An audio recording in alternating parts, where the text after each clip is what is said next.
नमस्कार दोस्तों, मैं हूं छत्रपाल सिंह। मैं आप सभी का स्वागत करता हूं वेदांत कंपटीशन क्लासेज में। जैसा कि आप लोगों की दो संविधान की क्लासें हो चुकी हैं, जिसमें हम लोगों ने पहली क्लास पर पढ़ा था कि संविधान सभा का निर्माण कैसे हुआ, और दूसरी क्लास में हम लोगों ने पढ़ा कि संविधान में कुल कितने भाग बढ़ाए गए और संविधान में कुल कितनी अनुसूचियां हैं। इसको लेकर हम लोगों ने दो क्लासें ले ली है। आज जो अगली क्लास होने वाली हम लोगों की, वो क्लास है संविधान की कमेटियों को लेकर, और एक अगली क्लास उसके बाद हम लोग लेते हैं संविधान के स्रोत कहाँ कहाँ से लिए गए। तो आज का जो वीडियो होगा थोड़ा सा छोटा वीडियो होगा, क्योंकि वो संविधान की समितियों से रिलेटेड होगा। तो पिछली कक्षा में जो हम लोगों ने पढ़ा था उसको एक बार रिवाइज कर लेते हैं। संविधान सभा में कुल कितने मेंबर थे? 389। संविधान सभा का पुनर्गठन हुआ 31 अक्टूबर 1947 को। उस दिन स्वतंत्रता के बाद पहली बार संविधान सभा की पहली बैठक हुई, जिसमें पुनर्गठन के बाद सदस्यों की संख्या थी 299। फिर हम लोगों ने पढ़ा था संविधान में कुल कितने भाग ऐड किए गए हैं, तो भाग ऐड किए गए हैं उसमें 4, और हटाए कितने भाग गए हैं? 1। तो संविधान का कौन सा भाग इस समय संविधान में नहीं है? तो भाग 7, 7वां संविधान संशोधन के तहत उसे हटा दिया गया। संविधान में कुल कितना खर्चा लगा, इन सारी बातों पर हम लोग चर्चा कर चुके हैं। संविधान दिवस कब मनाते हैं, विधि दिवस कब मनाते हैं, इसकी सब लोग हम लोग चर्चा कर चुके हैं। आप लोगों के कमेंट जो मिल रहे हैं वो सकारात्मक हैं, हमारी ऊर्जा को बढ़ा रहे हैं। हम ज्यादा ऊर्जा के साथ आपके लिए नए वीडियो लेकर आएंगे।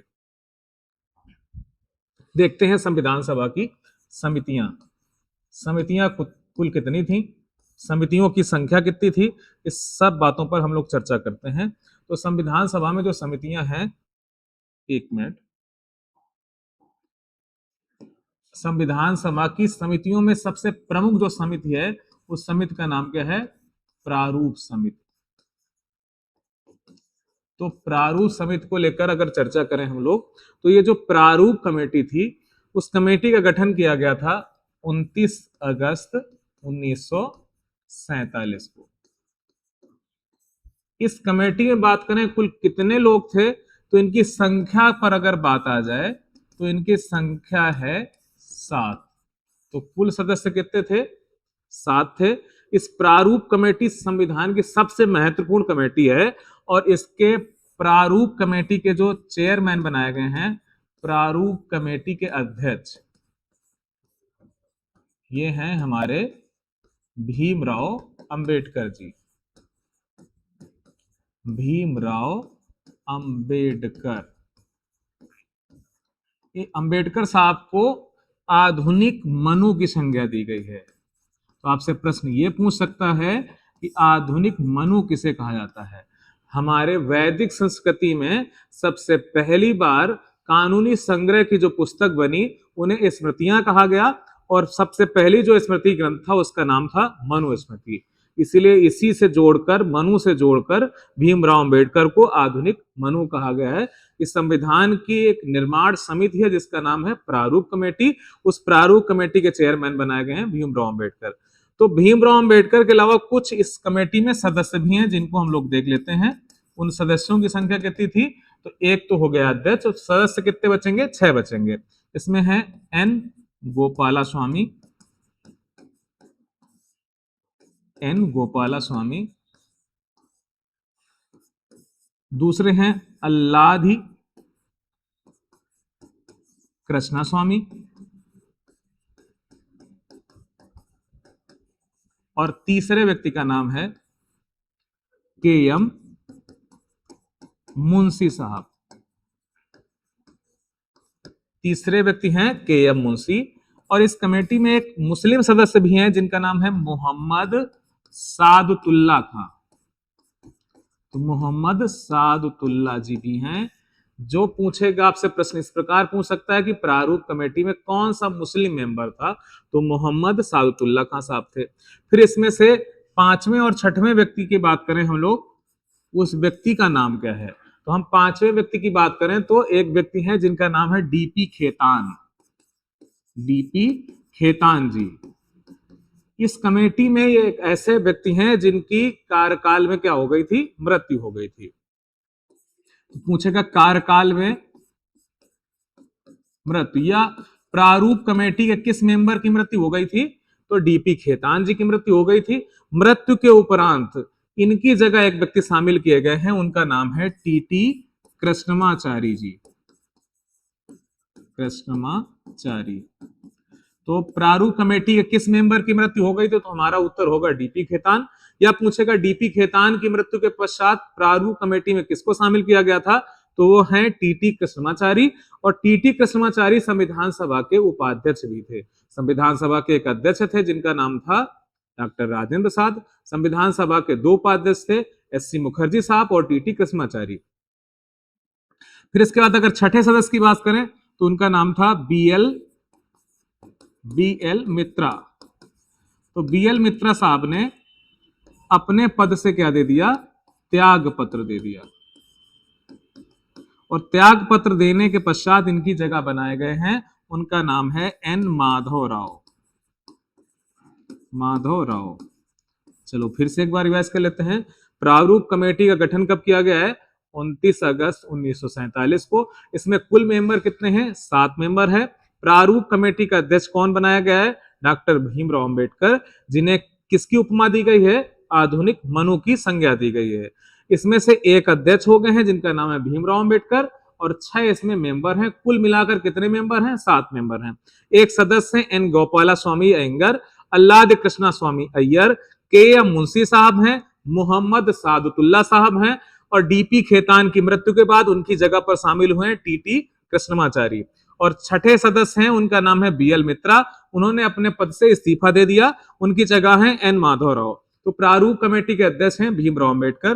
प्रारूप कमेटी के किस मेंबर ने अपना इस्तीफा दिया था, उस व्यक्ति का नाम फिर से देख लेते हैं, जिनका नाम है बीएल मित्रा। या बीएल मित्रा की जगह किसको शामिल किया गया, एन माधव राव को शामिल किया गया। प्रारूप कमेटी का कौन सा मेंबर था जिसकी कार्यकाल के दौरान मृत्यु हो गई है, उनका नाम है डीपी खेतान। डीपी खेतान की वजह से जो रिक्त पद हुआ उसके स्थान पर किसको शामिल किया गया, टीटी कृष्णमाचारी को शामिल किया गया। प्रारूप कमेटी में कौन सा मुस्लिम मेंबर था, मोहम्मद सादुल्ला साहब। मुंशी साहब के बारे में अगर एक बात देखें, इनका पूरा नाम है कन्हैया लाल माणिकलाल मुंशी। संविधान में जब सारे लोग साइन कर रहे थे तो के एम मुंशी साहब पहले ऐसे व्यक्ति हैं जिन्होंने अपने साइन किसमें किए थे, हिंदी भाषा में। तो हिंदी भाषा में हस्ताक्षर करने वाले पहले संविधान सभा के मेंबर का नाम क्या है, कन्हैया लाल माणिकलाल मुंशी साहब। अब इसको लेकर थोड़ा सा एक और बेटा ध्यान से देखना है, आपसे प्रश्न पूछेगा कि प्रारूप कमेटी जो है उसका चेयरमैन कौन था। प्रारूप कमेटी में अभी आप लोगों ने पढ़ा है, प्रारूप कमेटी के कुछ और नाम है। इसे अगर देखें तो उर्दू भाषा में इसे नाम दिया गया है मसौदा कमेटी। इसे अंग्रेजी में लोग कह रहे हैं ड्राफ्टिंग कमेटी। ड्राफ्टिंग कमेटी, तो ड्राफ्टिंग कमेटी या मसौदा कमेटी जो भी पूछे उसका उत्तर क्या हो जाएगा, भीमराव अंबेडकर साहब। अगर चेयरमैन को लेकर पूछे कि अध्यक्ष कौन था। अब इसको लेकर एक प्रश्न और बनता है कि पूछेगा भारतीय संविधान का प्रारूपकार कौन था। भारतीय संविधान का प्रारूपकार, तो भारतीय संविधान के प्रारूपकार या इसे कह सकता है मसौदाकार, या इसे कह सकता है ड्राफ्टमैन कौन था, तो वो व्यक्ति हैं बी एन राव साहब। तो भारतीय संविधान का प्रारूपकार कौन है, वो है बी एन राव। और प्रारूप कमेटी के चेयरमैन कौन है, वो है भीमराव अंबेडकर साहब। ये बी एन राव जो हैं ये प्रथम भारतीय हैं जो अंतरराष्ट्रीय न्यायालय के न्यायाधीश थे। अंतरराष्ट्रीय न्यायालय के न्यायाधीश। तो पहला भारतीय कौन था जो अंतरराष्ट्रीय न्यायालय का न्यायाधीश था, वो थे बी एन राव साहब। और अगर प्रश्न अगर इस प्रकार से हो कि कौन सा पहला भारतीय था जो अंतरराष्ट्रीय न्यायालय का अध्यक्ष बना या मुख्य न्यायाधीश बना, वो है डॉक्टर नागेंद्र सिंह। तो ये हमारी कमेटी थी जिसका नाम था प्रारूप कमेटी। प्रारूप कमेटी से जो प्रश्न होंगे कि प्रारूप कमेटी में मेंबर की संख्या 7, अध्यक्ष कौन, भीमराव अंबेडकर, प्रारूपकार कौन है, तो बी एन राव साहब हैं।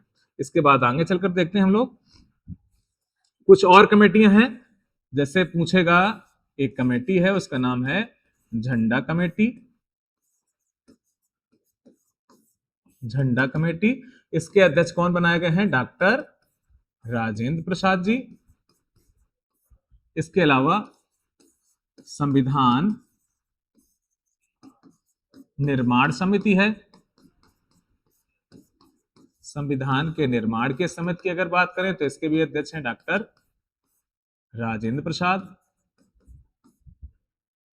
अगला पूछेगा कि भैया जो हमारे देश में अल्पसंख्यक हैं, अल्पसंख्यक कमेटी का अध्यक्ष कौन बनाया गया था? तो इस कमेटी के अध्यक्ष बनाए गए थे देश के पहले उप प्रधानमंत्री सरदार वल्लभ भाई पटेल। सरदार वल्लभ भाई पटेल जी बनाए गए। अगर प्रश्न पूछे कि मौलिक अधिकार कमेटी का चेयरमैन कौन था?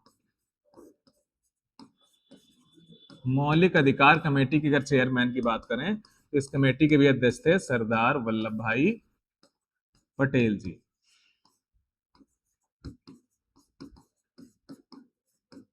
एक आपको घटना बताते हैं, वर्ष 1931 की घटना बताते हैं हम आपको। साल है वर्ष 1931 का, और इस 31 में बड़ी घटनाएं हुई क्योंकि गोलमेज सम्मेलनों का दौर चल रहा था। गोलमेज सम्मेलन हुए हमारे देश के लोगों को बुलाने के लिए इंग्लैंड में 3 सम्मेलन हुए, 30, 31 और 32। तो जब 30 का जो सम्मेलन हुआ उसमें कांग्रेस पार्टी ने भाग नहीं लिया। इस पर वहां के प्रधानमंत्री ने इरविन पर प्रेशर डाला कि सबसे जो बड़ी पार्टी है भारत की उसने तो पार्टिसिपेट ही नहीं किया, इसलिए ये जो सम्मेलन है ये बड़ा असफलता का कारण है उसकी।